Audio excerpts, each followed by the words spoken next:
Sairam. In May 1791, three people set out to prove a legend wrong in France. The legend was that if anybody drank out from the skull of one particular person who had been buried for more than 200 years, they would be able to inherit the wisdom and the powers of this buried person. But the legend also said that if anybody disturbed his buried body, they would lose their life. They would pay for it with their life. In order to check out this legend and even prove it wrong, they dug out the body. And when they saw the skeleton, they were in for a shock, because around the neck of that skeleton was a plaque, a metal sheet which had May 1791 engraved on it. It was as if this person 200 years before had already known in which month and which year would his body be dug out. Overcoming their shock, they took the skull, poured some spirit into it, and one of them began to drink. At precisely that moment, he was shot dead. How amazing coincidence it was! Or was it a coincidence or a prophecy? The French Revolution was on and there was a lot of fighting going on. A stray bullet came and hit this person and he paid for it with his life. Who is this person who was buried? That person goes by the name Nostradamus, or the man who saw tomorrow. A very popular and famous documentary made in 1981 has the same title, The Man Who Saw Tomorrow. Now, Nostradamus, who lived in France in the 16th century, was a physician by profession, more precisely an apothecary who gave medicines to those who needed it. But he is more known and more famous as being a psychic, as being a person who saw the future, a person who made many predictions that have already come true. Yes, the prophecies of Nostradamus are folklore.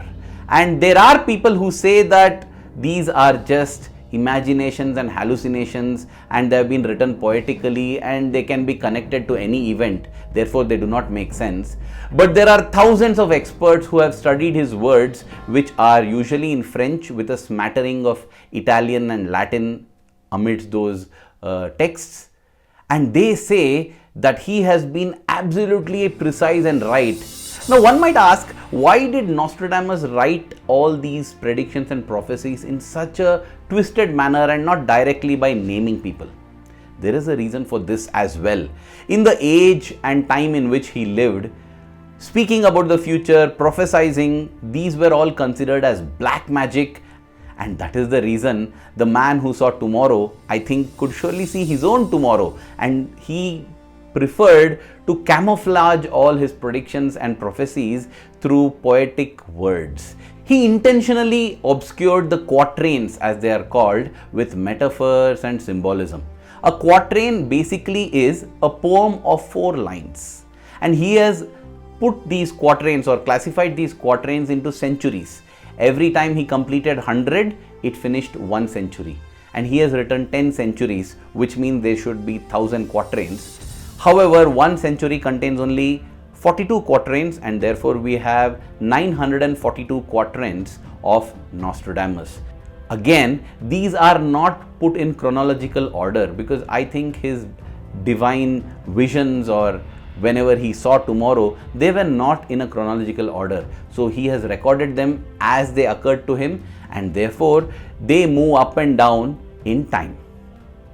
Now, I am not some big Nostradamus fan, but when I went through some of the quatrains of Nostradamus, I couldn't help but remember our dear Swami. A man who saw tomorrow will definitely see the most significant positive event happening in the world, right? And what can be more positive than the descent of the avatar, the descent of the Supreme Parabrahman in the form of Bhagawan Shri Sathya Sai Baba. And yes, dear brothers and sisters, I indeed found not 1, not 2, but 3 quatrains which definitely strongly indicate to the arrival of Bhagawan Shri Sathya Sai Baba. As I say, these are all metaphorical, symbolic, and written in a different language. They have been translated into English, so there could be some errors even in translation. And therefore, people may say, no, but this represents this can be interpreted as something else. Yes, everyone is free to interpret it as they will. These are my interpretations. It fills my heart with joy, and those of you like-minded ones who resonate with my feelings and thoughts, I'm sure you will also get thrilled that the man who saw tomorrow was blessed to even see the arrival of Bhagawan Sri Sathya Sai Baba.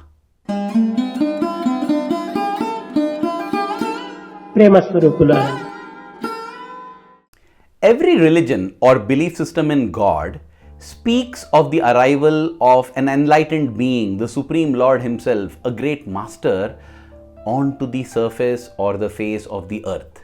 For instance, Christianity speaks of the second coming of Christ. Islam talks about the arrival of the great teacher. The Sanatana Dharma, the eternal way of life which was practiced in Bharat or India from ancient times, speaks of multiple arrivals of the avatars. Same is the case of Buddhism and Jainism, where they speak of the arrival of multiple enlightened beings. So, this concept is not new. Now, Nostradamus also speaks about the next coming of this enlightened one. In fact, in the century 10, quatrain number 75, Nostradamus speaks about this. He speaks about which place the enlightened one, the avatar, the supreme master is going to come, and he also speaks about in which place he is not going to come. Let me read that out for you. Long awaited, he will never return in Europe. He will appear in Asia. One of the league issued from the great Hermes, and he will grow over all the kings of the east.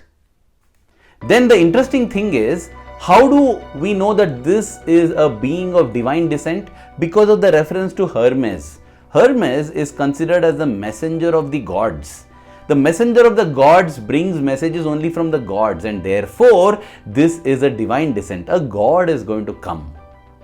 The second quatrain that caught my attention is quatrain number 50 from century 1. In this, Nostradamus prophesies the precise area where this great being is going to descend, and he gives some unmistakable, unmissable details which clearly points to Bhagawan Sri Sathya Sai Baba. Let me read that out for you. From the 3 water signs will be born a man who will celebrate Thursday as his holy day.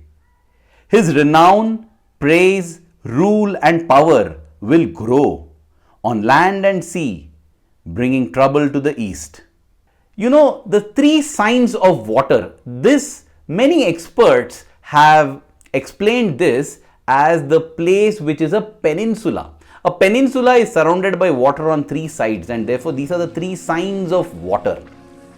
India is that peninsula, and the 3 great signs of water, the Arabian Sea, the Bay of Bengal and the Indian Ocean. At the confluence of all these 3, where all these 3 are surrounding the land, that is the land, Bharat, India, where this great being will be arriving. And Thursday being the holy day. Dear brothers and sisters, just look at all the gods and goddesses. For nobody, Thursday is a special day. There are many gods, goddesses for whom Monday is a special day, Tuesday is a special day, Sunday is a special day, Friday is a special day. You will never find anybody with Thursday as a special day. The only 2 that come to my mind are Shirdi Sai Baba and Sathya Sai Baba. And maybe in the future Prema Sai Baba. That's it, these 3. Maybe these 3 are also the 3 different waters, the waters of love, of compassion and of grace that are going to come. And this Thursday is a sign that is so strong. It is so unique across religions, across all belief systems. Nobody has a Thursday as a particularly special day as far as my knowledge goes. And this is such a strong indicator, because Swami, even as a small boy, when his father thought that a ghost had possessed him and came brandishing a stick and asked him, "Who are you? Are you a madcap, or who are you possessing my son?" Because he thought he's speaking to the ghost that is possessing. Swami said, "I am Sai Baba." Sai Baba? So what do I do? Keep your homes clean and worship me on Thursday. Of course, Nostradamus says holiday, but Swami would say holiday is a holy day. And for all of us Sai devotees, Thursday is the holy day, is Sai's day, right? As for the other line, we have seen his renown, praise and glory grow and grow every passing day.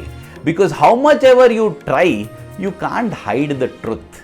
And whatever people may say, cavil and fight and criticize, the glory of Bhagawan Sri Sathya Sai Baba cannot be hidden.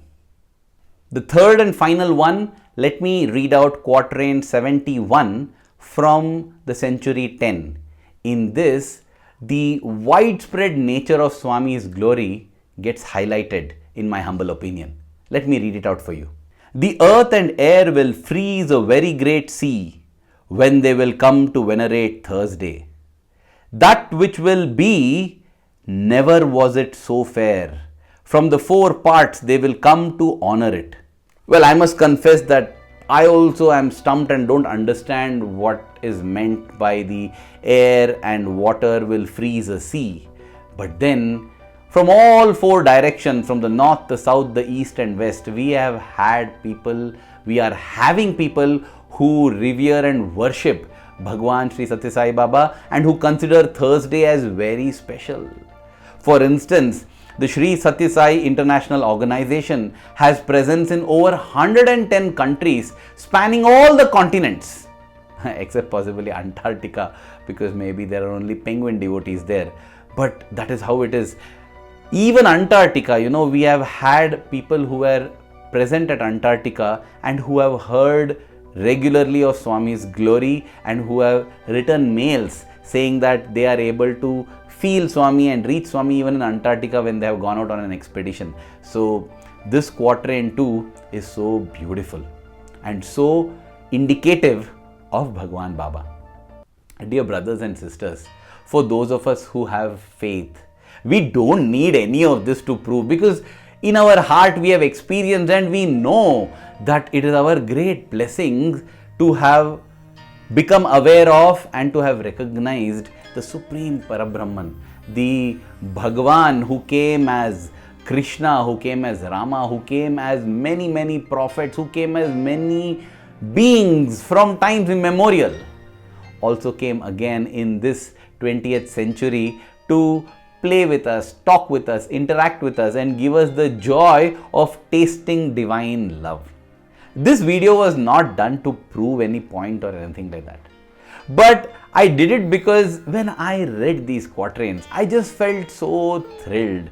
It thrilled me to understand how many dimensions and perspectives are there when it pertains to an avatar. Everybody, nature rejoices. We know when Swami was born, musical instruments started playing on their own. Nature was celebrating. People, saints and sages rejoice. So many things happen at a national level, at an international level. All of these happen because this is a cosmic and magnificent event. And the more we get to know of it, it just thrills our heart at the Leela of the Lord.